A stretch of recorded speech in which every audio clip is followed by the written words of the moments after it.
நான் நிறைய பேரை பார்த்துட்டேங்க. உறவுலேருந்து துண்டிச்சு வந்து நைட்டெல்லாம் சண்டை போடுவாங்க, பிசாசு ஜெயிக்க முடியாது. வருஷம் ஃபுல்லாக சண்டை போடுவாங்க, பிசாசு ஜெயிக்க முடியாது. ஏன்னா ஜீவன் ஜெபத்தில் இல்லை, ஜீவன் உறவுல இருக்கு. நல்லா கையை தட்டு. உறவுல இருக்கு, உறவுல இருக்கு.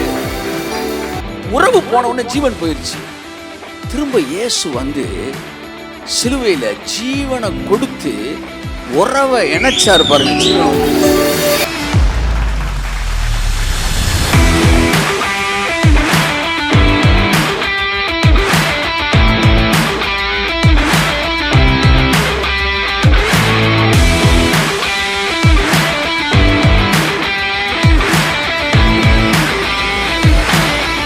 பூமி என் நிமித்தம் ஆசீர்வதிக்கப்பட்டிருக்கும். ஜீவ பிரமாணம். ஆமென் சொல்லுங்க. ஆமென். ஆதாம் பார்த்து சொன்னாரு, உன் நிமித்தம் பூமி சபிக்கப்பட்டிருக்கும். ஆபிரகாம் பார்த்து சொன்னாரு, உனக்குள்ளும் உன் சந்ததிக்குள்ளும் பூமியும் அதில் உள்ள குடிகளும் ஆசீர்வதிக்கப்பட்டிருக்கும். ஆமென். எல்லாம் சொல்லுங்க, நான் ஜீவ சட்டத்துக்குள்ள இருக்கிறேன். இந்த பூமி என் நிமித்தம் ஆசீர்வதிக்கப்பட்டு.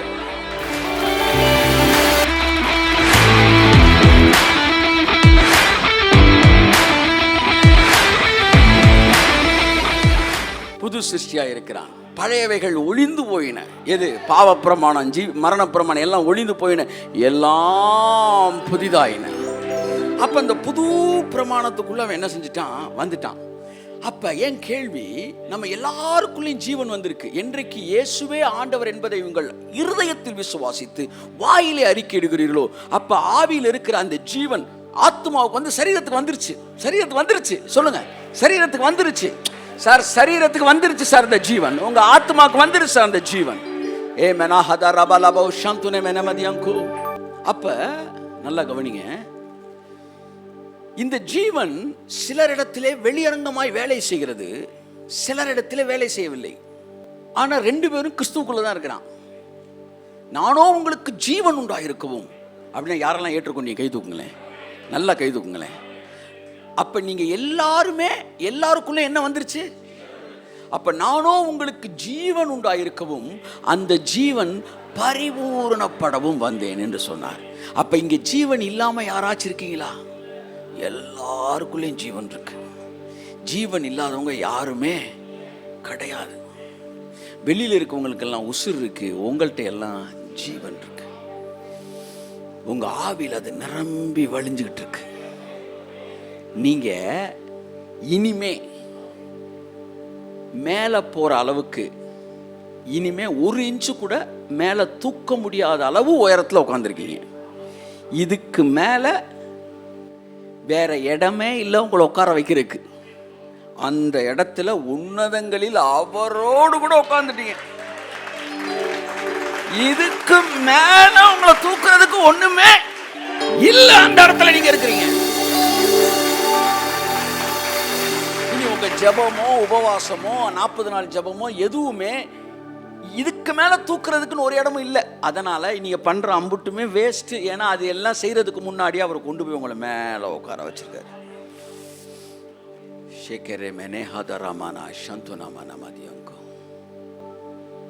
உங்களுடைய எந்த நல்ல விஷயமும் இதுக்கு மேல உங்களை மேல ஏத்தவே முடியாத இடத்துக்கு வந்திருக்கீங்க. போற போக்குல அதிர்ச்சியான இன்னொரு சம்பவத்தை சொல்லிட்டு போறேன். உங்க எந்த கெட்ட விஷயமும் இறக்க முடியாத ஒரு இடத்துல நீங்க இப்போ உட்கார்ந்துருக்கிறீங்க. இதை பின்னாடி சொல்லலான்னு தான் வந்தேன் நான். இப்போ சொல்ல வேணான்டான்னு. ஆனால் பின்னாடி இதை விட பெரிய மேட்டரை பேசிட்டாருன்னா அப்புறம் இது சப்புன்னு போயிடும். போகிறவள்ள சொல்லிட்டு போயிடும். கர்த்தர் என்கிட்ட கேட்டார், உனக்கு சம்மந்தமே இல்லாத ஒரு விஷயத்த நீ டேமேஜ் பண்ண முடியுமான்னு கேட்டார். எங்கள் வீட்டுக்கு ஒரு புது டிவி வருது. அந்த டிவிக்கு நானும் காசு போட்டிருக்கிறேன். அந்த டிவிக்கு வந்து எங்கள் அண்ணனும் காசு போட்டிருக்காரு. 2 பேரும் காசு போட்டு ஒரு டிவியை வாங்கி வீட்டில் வைக்கிறோம். டிவியில் ஒரு சேனல் ஓடிட்டுருக்கு. நான் சொல்கிறேன், இந்த சேனல் போட, அந்த சேனல் போடுறா அப்படின்னு. அது மேலே எனக்கு ஆளுகை இருக்குது. ஏன்னா நான் காசு போட்டிருக்கேன்ல. ஆனால் எங்கள் அண்ணன் மட்டுமே காசை போட்டு ஒரு டிவியை கொண்டு வந்து வைக்கிறாரு. இப்போ இந்த டிவியில் எந்த சேனல் போடணுன்றத நான் நிர்ணயிக்க முடியாது. நான் ஒரு ஏதாச்சும் ரிமோட் எடுத்து அதை சேனலை மாத்துறதுக்கு அதிகாரம் கிடையாது. அப்படித்தான் நீ எந்த காரியமும் செய்யாத ஒரு பரிசுத்தத்தை அவர் மட்டுமே செஞ்சு உனக்குள்ள எனக்குள்ளே கொண்டு வந்து வச்சிருக்கிறதுனால அதை டேமேஜ் பண்ணுறதுக்கான எந்த அதிகாரமும் என்னிடத்தில் இல்லை. அதை டேமேஜ் பண்ண நான் முடியாது. கையை தட்டி ஆமே நாமே நாமே. நான் அந்த டிவியை டேமேஜ் பண்ண போனால் எங்கள் அண்ணன் என்ன சொல்ல, கையை உடச்சி விடுவேன். 10 காசு உன் காசு உள்ள கிடையாது. இப்படி அண்டர்ஸ்டாண்ட்? அப்போ எங்கள் அண்ணன், எங்கள் மூத்த சகோதரன், அவன் தன் சொந்த ஜீவனை கொடுத்து எனக்கா உனக்கா அந்த பரிசுத்தத்தை நீ ஆவியில் கொண்டு வந்து அழகாக செட் பண்ணி வைக்கும்போது நீ நினச்சி அதை டேமேஜ் பண்ணவே முடியாது. You cannot even destroy it and damage it and alter it, because you don't have any rights over the holiness and the perfection and the righteousness which you have. You are completely disconnected from those all things. இப்போ நான் என்ன சொல்ல வரேன்னா, ஆதாமுக்குள்ள வேலை செஞ்ச மரணம் அதே அளவு அதே மோசேட்ட மெதுவாக வேலை பார்க்கல, வேகமாக வேலை பார்த்துச்சு. அப்போ ஒரே பிரமாணம் ஒருத்தன்ட்ட வேகமாக வேலை பார்க்க முடியும், ஒருத்தன்ட்ட மெதுவாக வேலை பார்க்க முடியும். பக்கத்தில் பார்த்து சொல்லுங்கள். ஒரே பிரமாணம் ஒருத்தன்ட்ட வேகமாக வேலை பார்க்க முடியும், ஒருத்தன்ட்ட மெதுவாக வேலை பார்க்க முடியும். உங்கள்கிட்ட எப்படித்தான் வேலை பார்க்குது? உங்களுக்குள்ள ஜீவன் பரிபூர்ணப்பட 900 வருஷம் கூட ஆகலாம். If you don't have any knowledge about the life you have. ஆதாமுக்கு தனக்குள்ள இருந்த பாவத்தை குறித்த அறிவு இல்லாதனால அவனுக்குள்ள இருந்த பாவம் வேகமாக வேலை பார்க்க முடியல. மோசேக்கு தனக்குள்ள இருந்த பாவத்தை குறித்து அறிவு நிறையா வந்தனால அந்த பாவம் வேகமாக வேலை பார்த்துச்சு. இப்போ சொல்கிறேன், உனக்குள்ள இருக்கிற ஜீவனை பற்றிய அறிவு உனக்கு இல்லாதப்ப அது வேகமாக வேலை பார்க்க முடியாது. ஆனால் ஒருத்தனுக்கு தனக்குள்ள இருக்கிற ஜீவனை குறித்த அறிவு அதிகமாக வர வர அது வேகமாக வேலை பார்க்கும். கையை தட்டி ஆமென். ஜீவனை குறித்த அறிவு உனக்குள்ளே பெருக பெருக உனக்குள்ளே இந்த ஜீவன் வேலை செய்கிறதும் அதிகரிப்பதை நீ பார்ப்பாய். நீ ஜீவனை பெற்றுக் கொண்டிருக்கிறாய். அந்த ஜீவன் எவ்வளவு வேகமாய் பரிபூர்ணப்படும் அப்படின்னா, எவ்வளவு அதிகமாக இந்த ஜீவனை நீ அறிய அறிய அறிய அறிய அறிய அந்த ஜீவன் வேகமாய் வேலை செய்ய ஆரம்பிக்கும். 120 years அப்படின்னா என்ன? ஒரு ஜெனரேஷன். நான் சொல்கிறேன், இந்த ஜீவனுடைய கம்ப்ளீஷனை ஒரே ஜென்ரேஷனுக்குள்ளே வெளியே கொண்டு வர போகிறார் கர்த்தர். ஒரு ஜென்ரேஷனுக்குள்ளே வெளியே கொண்டு வர முடியும். இந்த ஜென்ரேஷன் அந்த ஜென்ரேஷன் இருக்க முடியும். இந்த ஜெனரேஷன் அந்த ஜீவனை குறித்த அறிவுக்குள்ள வரும் என்றால் இந்த ஒரு ஜெனரேஷன் போதும் அவருக்கு ஜீவனின் முழுமையை வெளியே கொண்டு வருவதற்கு. இந்த ஒரு சந்ததி போதும் என்று ஆவியானவர் சொல்லுகிறார். 900 வருஷங்களானது மரணம் தன்னை யாருன்னு காட்டுறதுக்கு. ஆதாம் மண்டையை போட்டு செத்தான்ல, அப்பதான் மரணம் சொல்லிச்சு, இதுதான்டா நானு, இதுதான்டா நானு, இதுதான்டா நானுன்னு காட்டுறதுக்கு 900 வருஷம் பிடிச்சிச்சு. ஆனா மோசே கிட்ட வர்றப்ப இதுதான்டா நானுன்னு மரணம் காட்டுறதுக்கு 900 வருஷம் பிடிக்கல, ஒரு ஜென்ரேஷன்ல தன்னை காட்டிருச்சு. நான் சொல்றேன், இதுக்கு முன்னாடி ஜீவன் இதுதான்டா நான் காட்டுறதுக்கு 2000 வருஷம் பிடிச்சிருக்கலாம். இப்ப 120 வருஷத்துக்குள்ள ஜீவன் தன்னை காட்ட முடியும். நான் சொல்றேன், இதுதான்டா நானு ஜீவன் காட்ட போது உன் வாழ்க்கையில. இதுதான் நான் என்பதை ஜீவனுடைய வாழ்க்கையிலே காட்டப் போகிறது. ஆமென். உன்னுடைய வாழ்க்கையில் அதை தன்னை காட்டும். இந்த சந்ததியில ஜீவனை நம்ம பார்க்க போறோம். ஜீவனின் முழுமை நம்ம பார்க்க போகிறோம். கரங்களை தட்டி கர்த்தருக்கு நன்றி சொல்லுங்க. ஜீவன் உங்களுக்குள் பிரவேசிப்பதாக, ஜீவன் உங்களுக்குள் பெருகுவதாக. ஆமென், ஆமென், ஆமென், ஆமென், ஆமென், ஆமென், ஆமென்.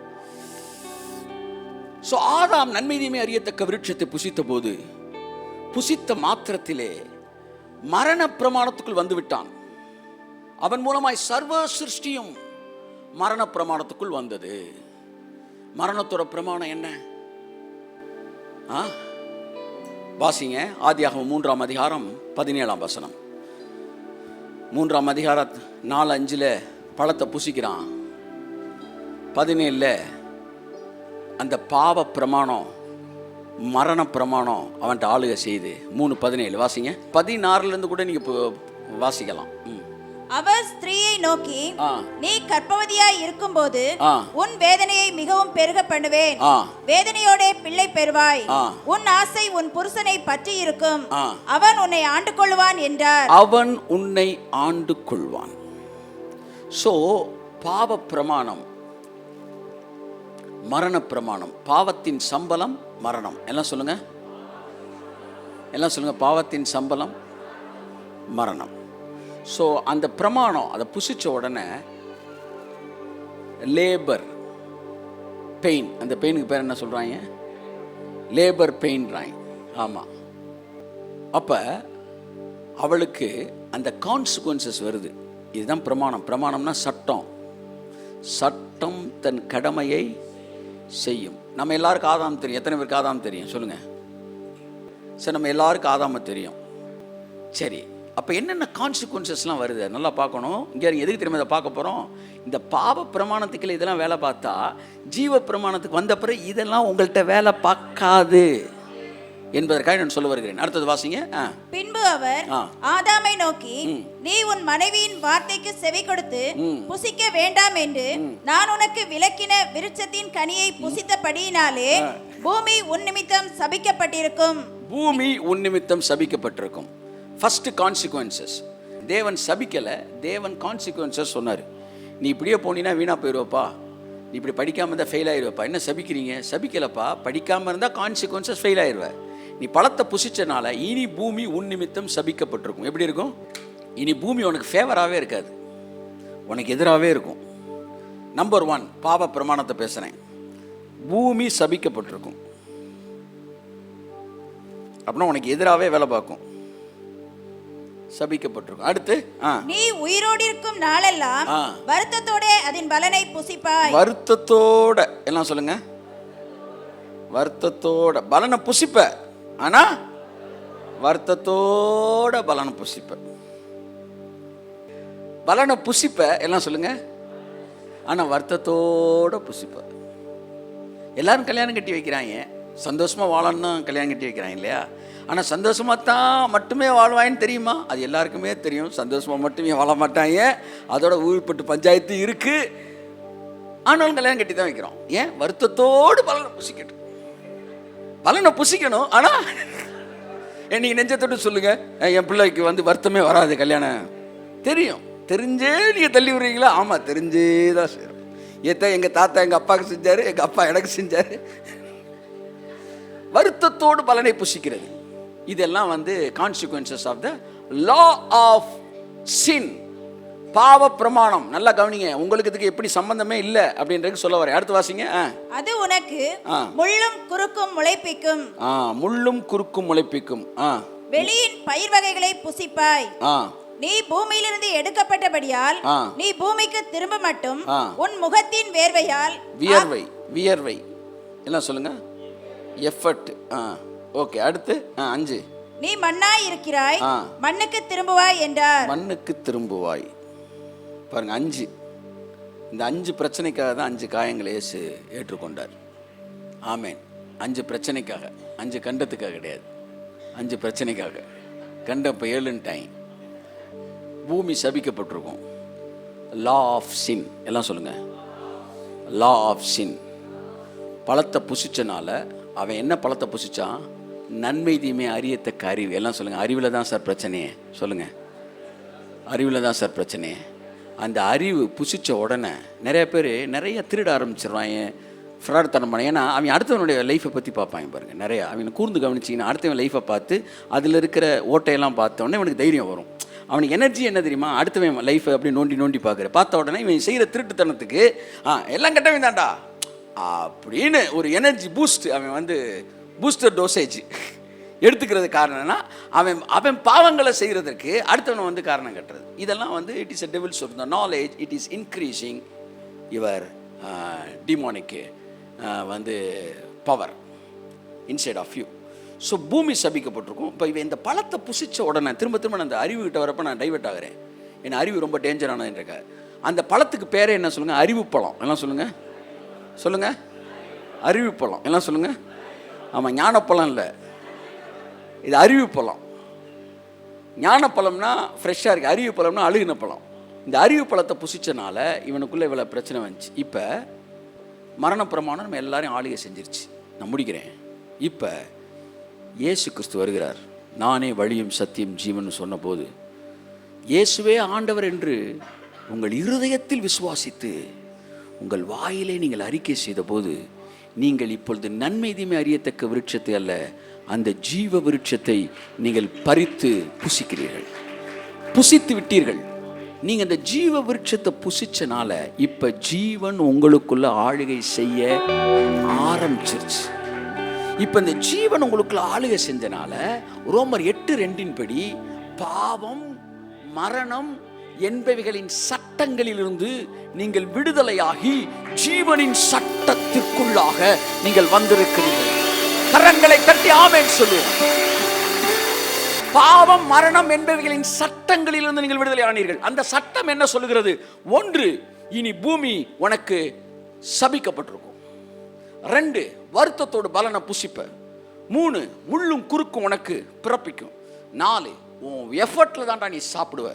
5, நீ மண்ணுக்கு திரும்புவ. இந்த 5ம் இனிமே நம்மள்ட்ட வேலை பார்க்காது. இனி பூமி என் நிமித்தம் ஆசீர்வதிக்கப்பட்டிருக்கும். ஜீவ பிரமாணம். ஆமென் சொல்லுங்க. ஆமென். ஆதாம் பார்த்து சொன்னாரு, உன் நிமித்தம் பூமி சபிக்கப்பட்டிருக்கும்னு. ஆபிரகாம் பார்த்து சொன்னாரு, உனக்குள்ளும் உன் சந்ததிக்குள்ளும் பூமியும் அதில் உள்ள குடிகளும் ஆசீர்வதிக்கப்பட்டிருக்கும். ஆமென். எல்லாம் சொல்லுங்க, நான் ஜீவ சட்டத்துக்குள்ள இருக்கிறேன். இந்த பூமி என் நிமித்தம் ஆசீர்வதிக்கப்பட்டு. நல்லா கையெழுத்து, நல்லா கையெழுத்து.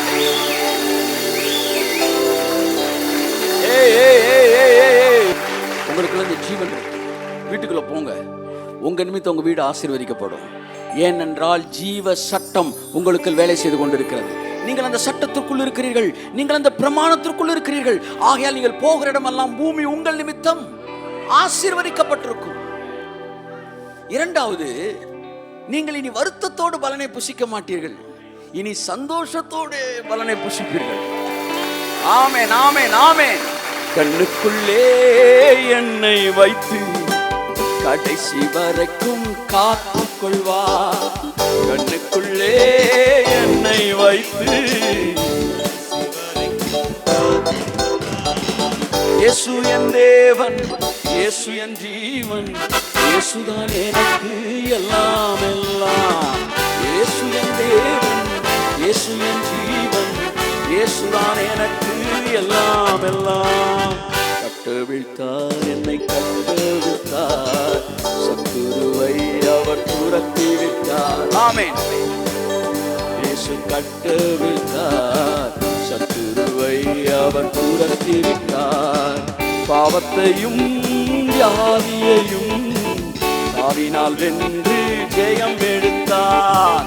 சாபத்தையும் வியாதியையும் சாவினால் வென்று ஜெயம் எடுத்தார். இயேசு என் தேவன், இயேசு என் ஜீவன், இயேசுதான் எனக்கு. நீங்கள் ஜீவனை உடையவர்கள். ஆமென். நீங்கள் ஜீவனை உடையவர்கள், நீங்கள் ஜீவனை உடையவர்கள். ஆமென். இயேசு என் தேவன், இயேசு என் ஜீவன், இயேசுதான் எனக்கு எல்லாம் எல்லாம். இனி பூமி உங்களுக்கு எதிராக வேலை பார்க்காது, இனி பூமி உங்களுக்கு சப்போர்ட்டிவா வேலை பார்க்கும். சொல்லுங்க, இந்த பூமி என் நிமித்தம் ஆசீர்வதிக்கப்பட்டிருக்கும். இனி சந்தோஷத்தோடு நான் பலனை புசிப்பேன். ஏன்னா சட்டம் தன் கடமையை செய்யும். நான் ஜீவ பிரமாணத்துக்கு கீழே நான் இருக்கிறேன். அதனால் இனி பூமி எனக்கு முள்ளும் குறுக்கும் விளைவிக்காது. நான் எங்கெல்லாம் கை வைக்கிறேனோ அங்கெல்லாம் செழிப்பு செழிப்பு செழிப்பு செழிப்பு செழிப்பு. கட்டவிழ்த்தார், என்னை கட்டவிழ்த்தார், சத்துருவை அவர் துரத்தி விட்டார். ஆமென். கட்டவிழ்த்தார், இயேசு கட்டவிழ்த்தார், சத்துருவை அவர் துரத்தி விட்டார். சாபத்தையும் வியாதியையும் சாவினால் வென்று ஜெயம் எடுத்தார். சாபத்தையும் வியாதியையும் கையை தட்டி, இயேசு என் தேவன், இயேசு என் ஜீவன், ஜீவன்.